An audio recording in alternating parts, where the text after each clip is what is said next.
Hi friend, नमस्कार। मैं विपुल, आपका दोस्त, आपका सहयोगी, आपका वेबसाइट सलाहकार फेमा लॉ वीडियो सीरीज में आपका स्वागत करता हूं। लास्ट वीडियो में आप लोगों ने FLA return, ECB compliances, export of the goods and services पर अप्लीकेबल फेमा लॉ जो है उसके बारे में हम लोगों ने जाना। अब हम लोग शुरू करते हैं फेमा लॉ के एक बेसिक अंडरस्टैंडिंग, जिसमें आज हम लोग पार्ट 1 में फेमा लॉ का ओवरव्यू करेंगे। सबसे पहला हम लोग देखते हैं कि फेमा लॉ लाने की क्या जरूरत थी। तो चूंकि फॉरेन एक्सचेंज मैनेजमेंट जो है हमारा सिस्टमेटिक हो, और जैसे कि change economic scenario, globalisation of the capital, free trade across the globe, तो ये चीजें थी जो एक नए लॉ की लाने की जरूरत थी, जिससे हम फॉरेन एक्सचेंज रेगुलेशन से आगे बढ़ के management of the foreign exchange तक हम पहुंच सके। तो cross border trade and cross border capital flows exchange control law इसके लिए जरूरी है। ब्रिटिश के समय ये exchange control law to the defence of India rules जो ब्रिटिशर्स ने बनाया था 1939 में, बाद में 1947 में फॉरेन एक्सचेंज रेगुलेशन एक्ट फेरा बना, उसके बाद उसको फिर से रिप्लेस किया गया फॉरेन एक्सचेंज रेगुलेशन एक्ट 1973 फेरा। तो ये डेवलपमेंट है फॉरेन एक्सचेंज मैनेजमेंट एक्ट का। तो 1991 में लिबरलाइजेशन के एजेंडा में फॉरेन एक्सचेंज के फ्री मूवमेंट पर जोर दिया गया, related to the received and payments as well as foreign investment in various sector में अलाउ किया गया। इससे क्या हुआ कि फॉरेन एक्सचेंज फ्लो इंडिया में बढ़ गया, कॉन्सिक्वेंटली फॉरेन एक्सचेंज रिजर्व इसका सब्सटेंशियली इंक्रीज हुआ। ये फॉरेन एक्सचेंज मैनेजमेंट एक्ट 1 जून 2000 से एप्लीकेबल है, और ये management of the foreign exchange reserve of the country के पर अप्लाई होता है। तो ये सारे जो लॉ जो है मैनेजमेंट, एक्चुअली अब मैनेजमेंट पर हम लोग ज्यादा फोकस है। आइए देखते हैं फॉरेन एक्सचेंज मैनेजमेंट एक्ट का फीचर्स क्या क्या है, क्या क्या चीजें को रेगुलेट करती है, क्या अलाउ करती है, किस तरह का इसमें पेनल्टी है। तो इसको हम लोग साइलेंट फीचर देखते हैं।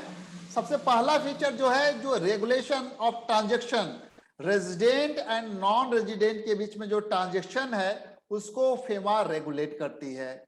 दूसरा, नॉन रेजिडेंट का इंडिया में इन्वेस्टमेंट और इंडियन रेजिडेंट का बाहर में इन्वेस्टमेंट, ओवरसीज इन्वेस्टमेंट को रेगुलेट करती है, उसके लिए लॉ बताती है।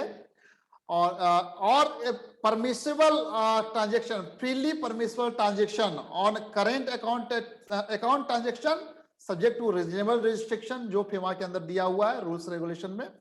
और RBI and central government control over capital account transaction.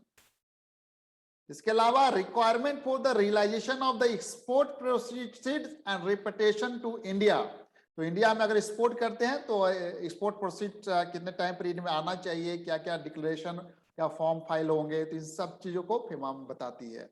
इसके अलावा dealing in foreign exchange through authorise person के थ्रू फॉरेन एक्सचेंज डील करते हैं, like authorise dealer, money changer, offshore banking unit. इसके अलावा ऑफेंसेस के education and compounding of offences के provision है फेमा के अंदर, और investigation of the offences by the directorate of enforcement जो एक अथॉरिटी है फेमा के अंदर थी, जो काफी पावरफुल थी।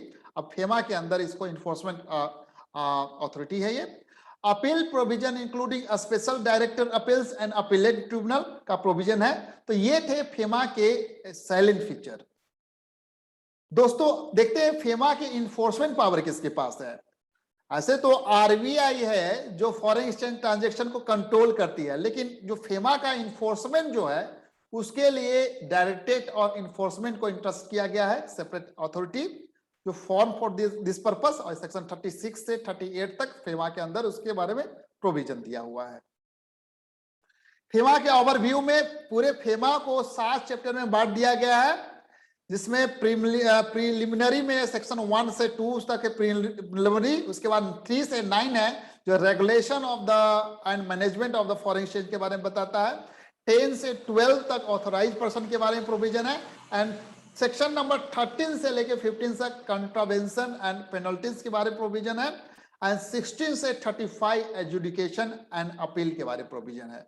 इसके बाद सेक्शन नंबर 36 से 38 तक direct act of enforcement and 39 से 49 मिसलेनियस प्रोविजन है। इस तरह पूरे फेमा को 7 चैप्टर्स में बांट दिया गया है। तो ये था फेमा का ओवरव्यू। हम लोग नेक्स्ट वीडियो में शुरू करेंगे preamble, extent, application and commencement of the FEMA 1999. In case of you have any query regarding FEMA, you may drop your comments or query in the comments box. We will try to reply your query. Thank you so much for watching this video.